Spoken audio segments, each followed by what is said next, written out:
Hi everyone, welcome to week 7.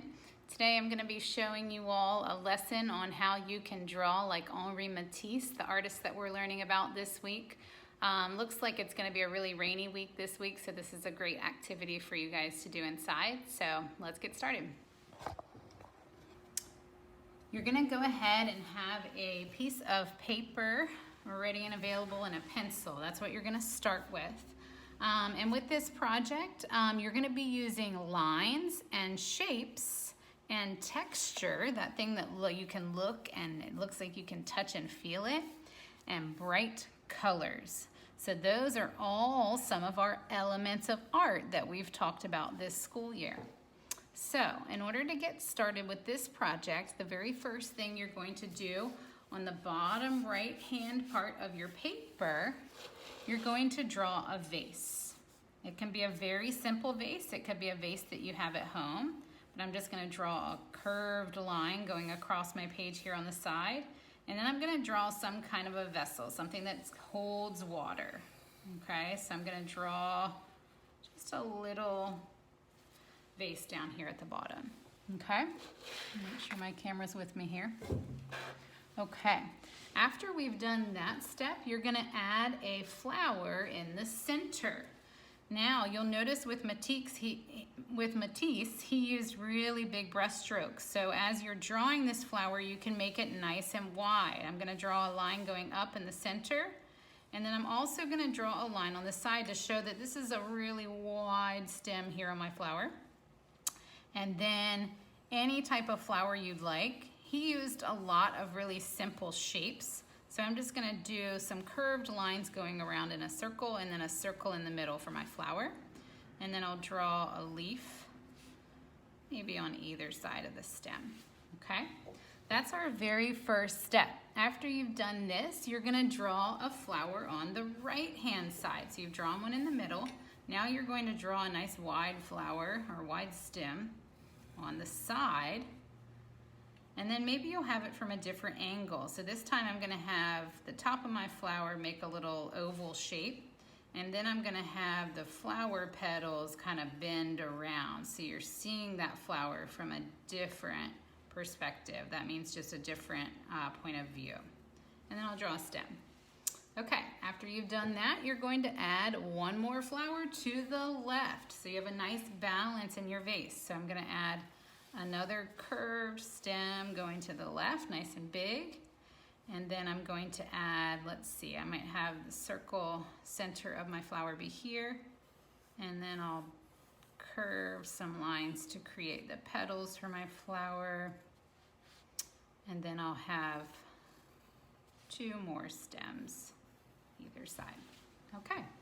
Now, after you have drawn those 3 flowers, next step is you're going to draw a table that the flowers are sitting on. So you're going to draw that with a flat, round view. So I'm going to take probably about, let's see, almost closer to the bottom of your vase. I'm just going to draw a curved line like I'm drawing on either side, a curved line going down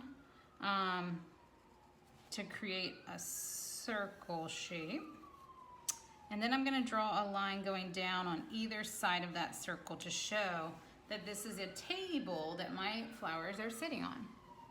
Now I'm going to add the wall and the floor lines. So to do that, I'm going to draw up here towards the top of my page. I'm just going to draw a line from the left-hand side coming in all the way down. Does not have to be perfectly straight, just do your best, or if you'd like, you can use a ruler if you'd like it to be nice and straight. I'm going to draw that line going all the way to the top of my table, if you can see here. So I'm going to draw it going all the way down to meet the top of my table, and then I'll draw a line going across. And that's what we're doing to show the floor line of the room that these flowers are sitting in. And then I'm going to draw a line that bends out to the side of the page to show that this is the wall. So if you guys can see that, you've drawn a line going straight down your page on the left-hand side that meets the top of your table, and then a line that curves down diagonally to create a wall. Okay, so now you can kind of see where in the room those flowers are sitting. Now, after you've done this, you're going to go ahead and get your Sharpie and you're going to trace all those pencil lines that you just drew.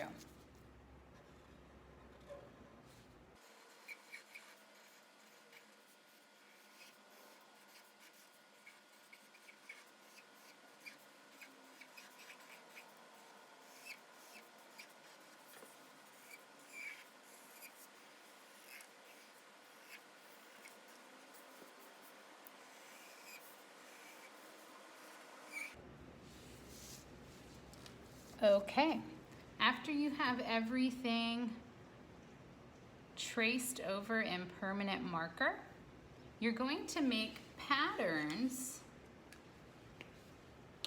on your walls that you have here, and then also on your vase and your table.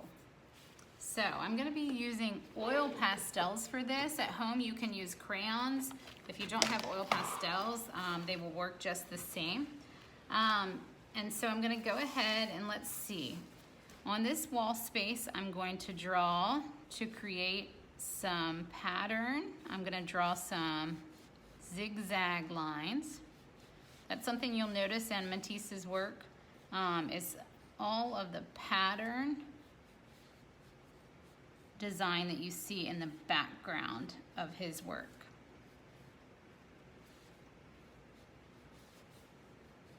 Notice that as I'm drawing this diagonal line, I'm not drawing over top of the flowers, I'm just drawing in the background space.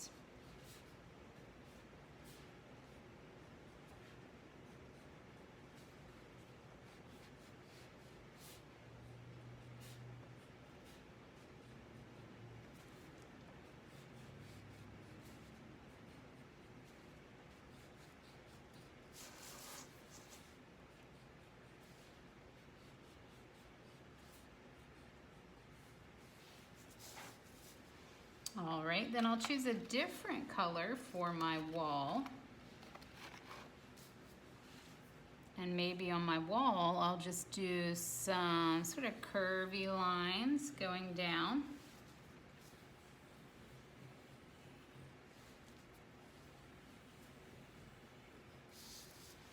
All right.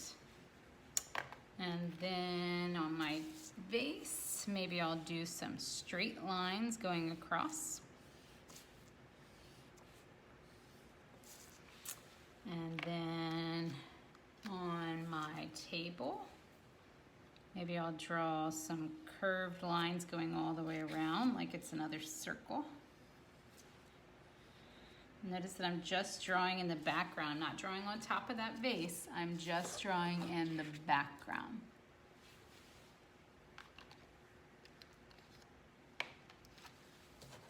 And then I'll draw some other little patterned lines here at the bottom for my table.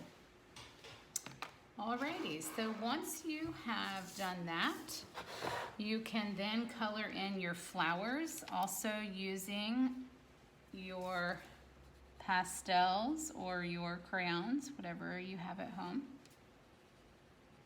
You could choose to color them in all different colors if you'd like. I'm going to go ahead and make all three of my flowers the same, since I've got so many things going on in my background space.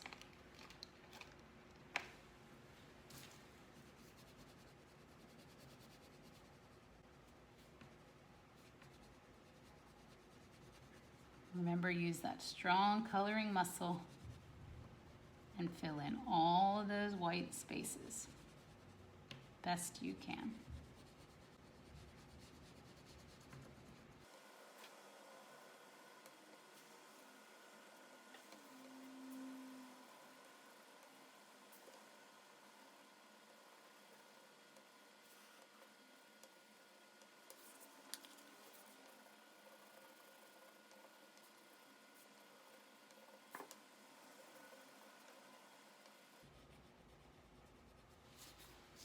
Alrighty, so after you've colored everything in, comes the fun part. You're going to paint over all of your crowns now using watercolor.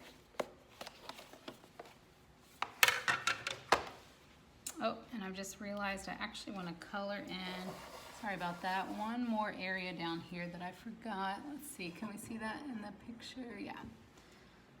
Got one more white space I want to fill in, so I'm going to draw some swirly lines. All different types of lines we've talked about this year. Alrighty, so now we're ready for watercolor. Now, the really cool thing that we're doing today is we're using a technique called crown resist. And what that means is that we're going to paint over all of our crown lines that we've created. And the really neat thing that happens, this sort of magical thing, is that when we paint watercolor on top of crowns, the crowns are made of wax, and that wax resists the paint. And so the wax comes out on top of the watercolor so that you get to see the thing that you drew originally, and it gets nice and filled in the background. So let's go ahead and begin.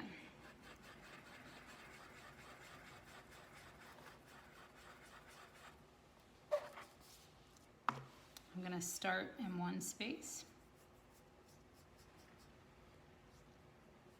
And each area that I paint, I'm going to use a different color of watercolor. So I'm starting with my middle wall here.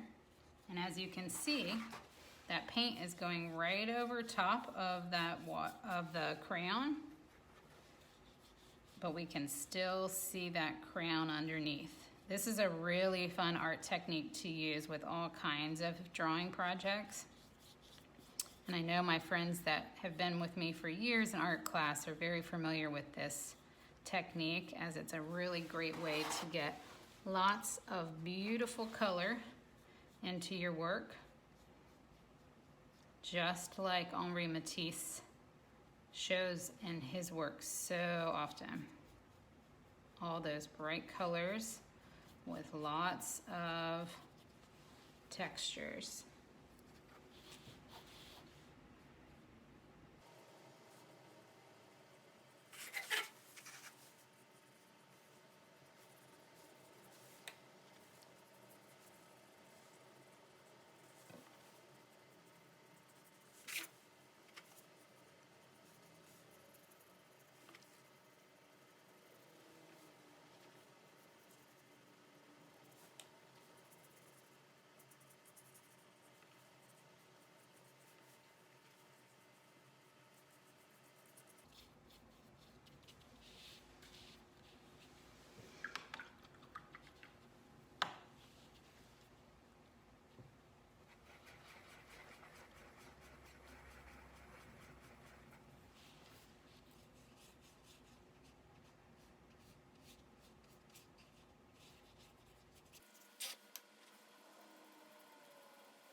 Alrighty, my friends, and there you have it.